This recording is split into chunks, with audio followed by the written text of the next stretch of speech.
Hello everyone, welcome to my channel. এটা আমার first blog, so কোনো কিছু ভুল ত্রুটি হয়ে গেলে একটু ম্যানেজ করে নিও। আর আজকে আমরা যাব কন্যাযাত্রী। আজকে সারাদিন কি করব সবই শেয়ার করব তোমাদের সাথে, তো চলো।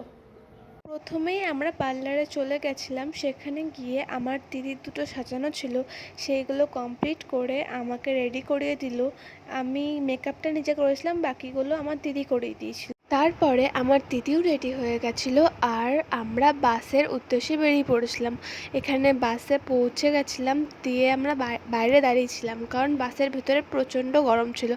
আর আমরা ওই কন্যাযাত্রীর ওখানে পৌঁছেও গেছিলাম। পৌঁছতে না পৌঁছতেই আমাদের গোলাপ দিয়ে দিয়েছিল। তারপরে এখানে সবাই ফটো তুলছিল, আমরাও তুলেছিলাম, সেটার ক্লিপ আর নেওয়া হয়নি। তারপরে আমরা ব্রাইডের ঘরে ঢুকেছিলাম। দেখো ঘরটা কত সুন্দর করে সাজিয়েছিল।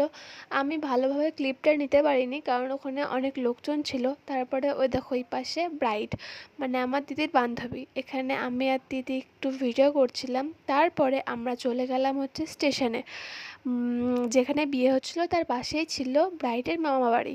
মামাবাড়ির পাশেই ছিল স্টেশন, তো আমরা সেখানে ঘুরতে গেছিলাম। দেখো আমি কত ঘেমে গেছি।